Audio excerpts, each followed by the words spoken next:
नमस्कार। आप लोग सब कैसे हैं? आशा करते हैं कि आप लोग सभी स्वस्थ होंगे और अपने अपने कार्यों में व्यस्त होंगे। जीवन एक चुनौती है। इस श्रृंखला में आज एक नई कड़ी लेकर उपस्थित हुए हैं। अभ्यासः परमो गुरु। आइए जानते हैं चुनौती क्या है। जीवन में हर वो काम एक चुनौती होती है जिसे हमने पहले नहीं किया होता। हमारे मन में उसे करने की इच्छा होती है, परंतु कुछ कठिनाइयां देखकर हम कभी कभी घबरा भी जाते हैं। आइए जानते हैं कि जीवन में चुनौतियों पर हम कैसे विजय प्राप्त करें। चुनौती छोटी से छोटी भी हो सकती है, बड़ी से बड़ी भी हो सकती है। हम देखते हैं कि जितने भी विश्व में सफल लोग हैं, हमारे आसपास भी जितने सफल लोग हैं, वे सभी किसी न किसी चुनौती का कभी न कभी सामना करते हैं और जब उस चुनौती पर विजय प्राप्त कर लेते हैं तो सफलता उनको प्राप्त हो जाती है।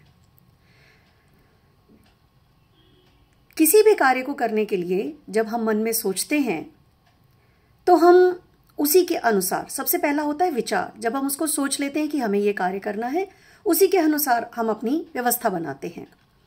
जैसे एक उदाहरण लेते हैं, जब आप लोग पहली बार साइकिल चलाना सीखते हैं तो वो भी एक बहुत बड़ी चुनौती होती है कि साइकिल चलाना हमें आ जाए। परंतु केवल वीडियो देख लेने से, केवल चित्र देख लेने से, केवल पढ़ लेने से क्या हमें साइकिल चलानी आ जाती है? नहीं। साइकिल चलानी हमें तभी आती है जब प्रत्यक्ष रूप से साइकिल हमारे सामने होती है और हम किसी न किसी की सहायता से या कभी कभी स्वयं भी हम कोशिश करते हैं। कभी गिरते हैं, कभी अटकते हैं, कभी डर लगता है, चोटें भी खाते हैं, लेकिन फिर हम साइकिल धीरे धीरे चलाना सीख जाते हैं।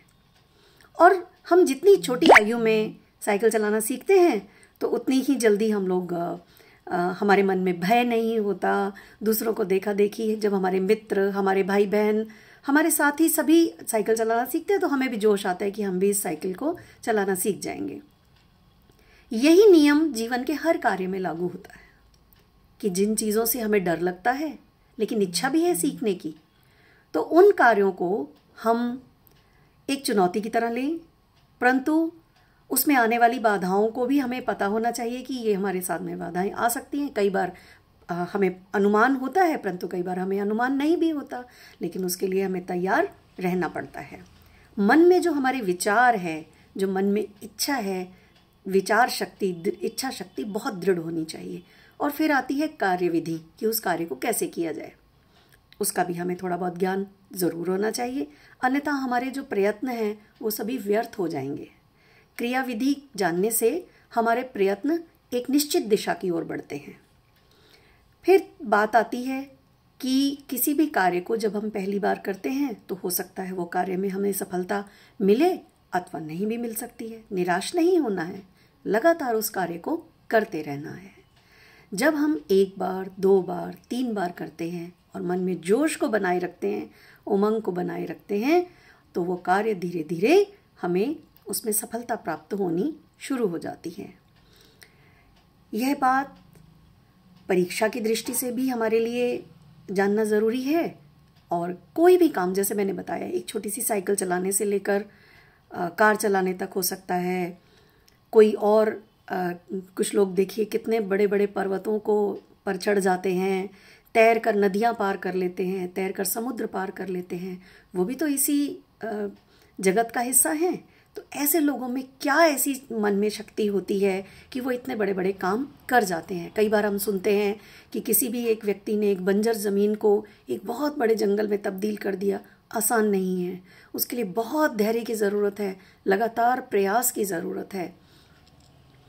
तो आज का, जैसे मैंने आपको बताया था कि आज का जो हमारा शीर्षक है वो है अभ्यासः परमो गुरु।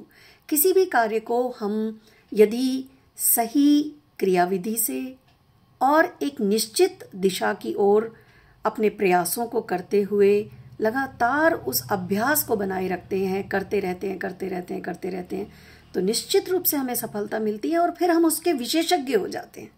जैसे मैंने बताया कि पहले दिन अगर हम साइकिल चलाना भय से छोड़ दें तो शायद हम जीवन में कभी साइकिल नहीं चला पाएंगे। इसी प्रकार गाड़ी चलाने की जैसी बात है। शुरू शुरू में हम लोगों को बहुत डर लगता है कि हम कोई सामने से ना आ जाए, कभी धीरे चलाते हैं, लेकिन धीरे धीरे हम उसमें इतने अभ्यस्त हो जाते हैं कि गाड़ी चलाते समय बातें भी कर लेते हैं, संगीत भी सुन लेते हैं, आसपास का भी ध्यान रखते हैं। तो वो ये सब चीज़ें हमें कैसे आती हैं? ये आती हैं अभ्यास से। ऐसे ही आप लोग बच्चों जब अपना पाठ्यक्रम देखते हैं, परीक्षा देखते हैं कि सामने परीक्षा है, तो आप बिल्कुल ना घबराएं। कोई भी काम जो है वो एक छोटे से प्रयास से शुरू होता है। आप उस दिशा में प्रयास करें। जैसे हमने पिछली बार कहा था कि पाठ्यक्रम को देखें, उसको छोटे छोटे टुकड़ों में बांटें और फिर एक एक करके आप उसको करना प्रारंभ करें। और जो चीज़ आपको लगता है कि पहले प्रयास में नहीं आ रही है, किसी का मार्गदर्शन लें, किसी की सहायता लें और धीरे धीरे उस कार्य को करते रहें। लेकिन फिर वही बात आपको याद करा दूं, अभ्यासः परमो गुरु। लगातार आप उसमें कार्य करते रहें। एक बहुत सुंदर संस्कृत का श्लोक है, गच्छन् पिपीलको याति योजनानां शतान्यपि अगच्छन् वैनतेयोपि पदमेकं न गच्छति। लगातार चलता हुआ चींटा 100 योजन तक चला जाता है, क्योंकि वो लगातार चल रहा है, रुकता नहीं है। और न चलता हुआ गरुड़ पक्षी, वो कितना तेज उड़ता है, परंतु अगर वो न चले, एक कदम भी अगर वो आगे न बढ़ाए, तो वो कहीं पर भी किसी भी जगह पर नहीं पहुंच पाता है, कोई भी दूरी तय नहीं कर पाता है। तो आप लोग सभी अपने कार्य को प्रारंभ करें और उत्साह से उसमें जुट जाएं। सफलता एक दिन निश्चित आपको मिलेगी। नमस्कार, पुनर्मिलामः।